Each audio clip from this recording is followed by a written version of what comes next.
Alright, this is the problem number 2, and what they wanted you to do here was to work out how much current was between this point and this point. Those resistors, the R's represent 1000 and the E's represent 250 volts, so we've got 500 volts here, 250 here, 1K, 2K, 3K, 4K. Now this problem can get very tricky. I start off by calling I1 that one. I start off by calling the current in that one I2, going that direction, and I end up by, if I was going to do this normally, then I might call one of these I3, one of these I4, but this equation will end up giving you some issues.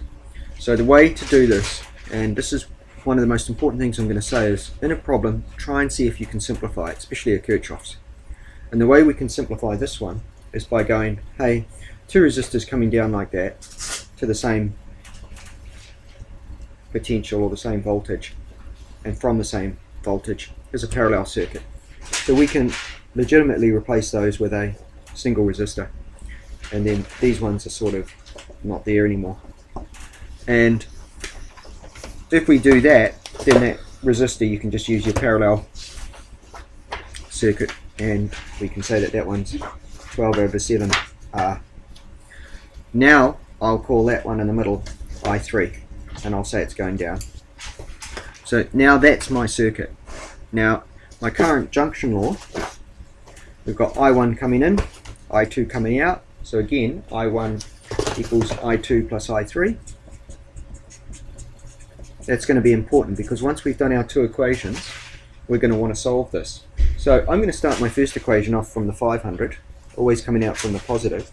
So we've got 500, we go with the current through the 2K I1, so we'll call that 2K I1. Then we come down through that little resistor, so again it's going with the current, so it's minus 12/7 K I3, and that's our first little loop, this one. Then I'm going to do this little loop over here, so we'll start with the 250. We're going to go against the current through R, so that's plus K I2. Then we're going to go with the current through that other one, minus 12/7 K I3, and we've got two equations. Great! We now can solve this. With these two equations, we've got a 1 and a 3, and a 2 and a 3. Two equations, three unknowns, can't solve. Don't do another loop. They won't be linearly independent. Use this as a substitution. Substitute I1 for I1, I2 and I3. So that's that one there.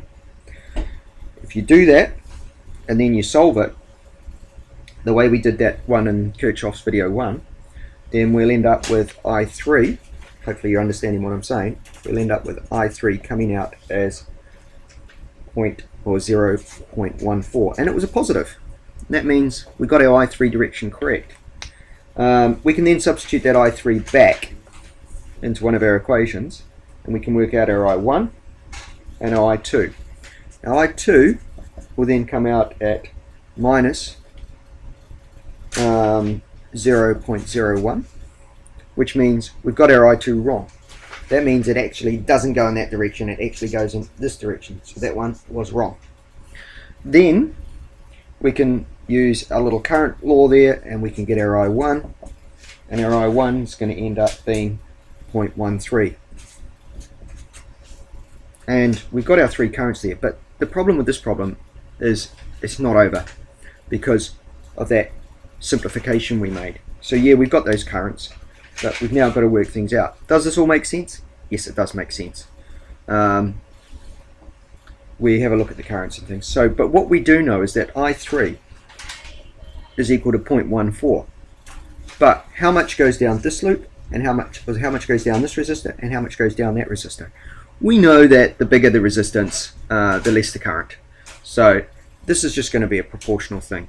We know they've got the same voltage across them, so we can do a little proportionality, and these are the tricks. For me, the trick to this question, we had two tricks, was doing their simplification and being able to do these ratios afterwards so that we can then put the problem back into its original form.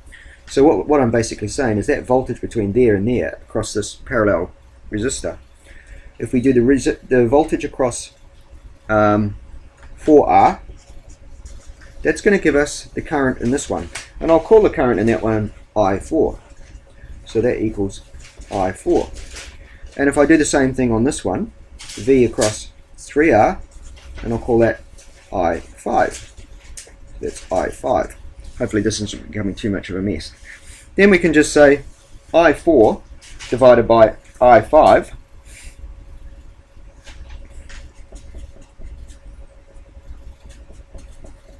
so we do the I4 and we divide that by the I5.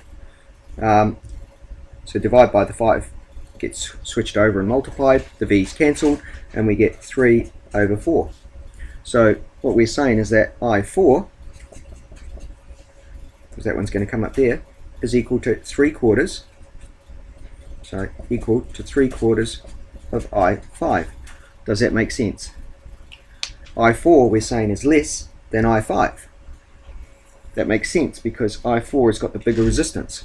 I4 equals 3/4 of I5. So that little ratio thing, those little tricks, those are the little tricks that makes physics work. That's what makes good physics people able to do their stuff. They look at ratios and they go, hey, that works, let me put that in. So that means now that we can say that we can just multiply. So these all become, if I4 is 3/4 of I5, I5 would be 4/4 of itself. So we can do this all in sevenths. So the total current must be made up of 7 parts. 3/4 goes for 3/7 is I4 and 4/7 is I5. Again, that's the little bit of thinking you've got to be able to do. So that means I4 equals 3/7 of the current of I3, which is 0.14. And I5 is equal to 4/7 of 0.14. So I4 equals 0.06 and I5 equals 0.08. Now we're just about there, because now we can write those currents in 0.06 and 0.08.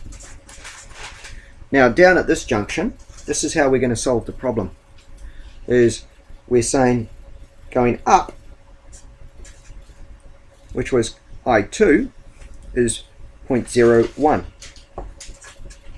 and we're saying coming down that resistor is 0.06. Right? So if you've got coming in 0.06, all right, and you've got 0.01 going out, we need 0.05 going out, and we've actually solved the problem at that stage. But let's just make sure it works over in this junction here. That means we've got 0.05 coming in that way, 0.08 coming in that way, and going out we've got I1, which was 0.13. So it all works. Problem number 2, the bastard, is done.